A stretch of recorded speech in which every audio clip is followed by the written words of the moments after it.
Bonsoir et bienvenue au Palais des Sports de Beaublanc après cette victoire superbe du Limoges CSP contre le champion en titre, la JSF Nanterre. Pour en parler avec nous, Franck Buteur. Bonsoir Franck. Bonsoir. Quel match? Oui, très bon match.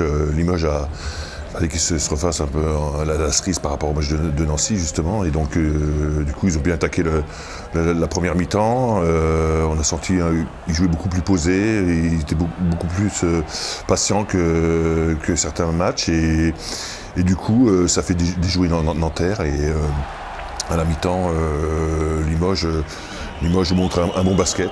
Et au début de deuxième, ils mettent Nanterre la tête sous l'eau, et du coup Nanterre perd confiance, et Persis a essayé de revenir au score avec des shoots extérieurs, et du coup ça rentre pas. Donc finalement Limoges gagne avec un bon match, aussi bien en attaque qu'en défense, et ce qui fait que le public est ravi.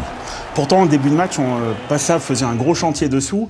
Il a fallu peut-être l'entrée de William, ça se voit peut-être pas trop dans les stats, mais il a quand même bien gêné les intérieurs côté Nanterre. Oui, tout à fait, parce que Passav, en plus dès l'instant où il joue l'Euroleague, bon, ils ont l'habitude de jouer contre des gros poulets dessous, donc là le fait d'avoir joué, il a voulu un peu trop jouer un petit peu au costaud, et il est tombé sur un peu plus costaud que lui. Sur un porteur. Voilà, tout à fait.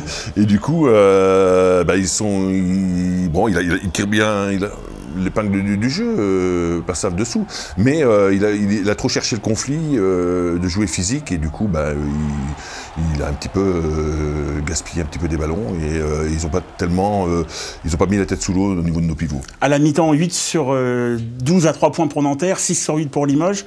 C'est ce qu'il y avait, on en parlait tout à l'heure contre Nancy, ce qui avait un peu pêché. Là, les shoots sont rentrés. Pourquoi? Parce qu'ils étaient mieux pris, et de meilleurs écrans, plus de patience. Mais parce que déjà c'est Nanterre, donc on sait que contre Nanterre, ils sont premiers. Si on joue pas bien, on se prend 20 points. Donc forcément on est obligé d'avoir un jeu beaucoup plus posé, de jouer beaucoup plus longtemps en attaque, et de ne pas forcer les shoots. Et du coup, après, lorsqu'on joue longtemps, on les fait défendre très très longtemps, donc du coup on les fatigue plus.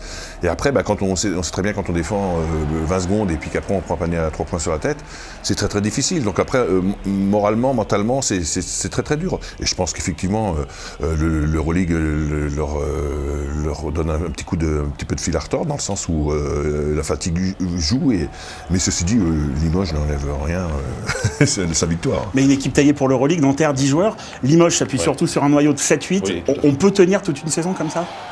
Peut tenir toute une saison comme ça, je sais pas, mais c'est surtout l'envie. C'est surtout l'envie. Il faut qu'il y ait une bonne ambiance. On voit que Nanterre, ils sont très très solidaires. Ils sont, ils aiment, ils sortent, ils font pas la gueule, et ils s'encouragent beaucoup.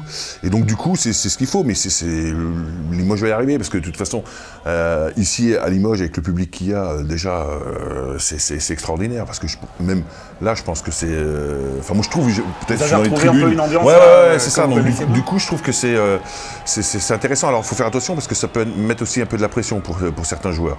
Mais je pense que c'est un match où ça permet un match référence, on va dire, et puis ça permet à certains joueurs de prendre confiance.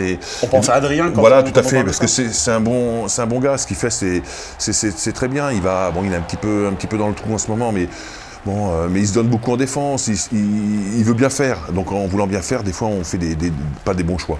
Mais là, ce qu'il a fait ce soir, c'est bien. Et puis ça permet aussi aux autres d'avoir confiance en lui, et puis vice-versa. Donc en jouant à 7, vous savez, les joueurs préfèrent plus jouer que s'entraîner. Hein. Donc je pense que des matchs comme ça, ils veulent en jouer tout le temps. Hein. Un dernier mot sur les solistes un petit peu.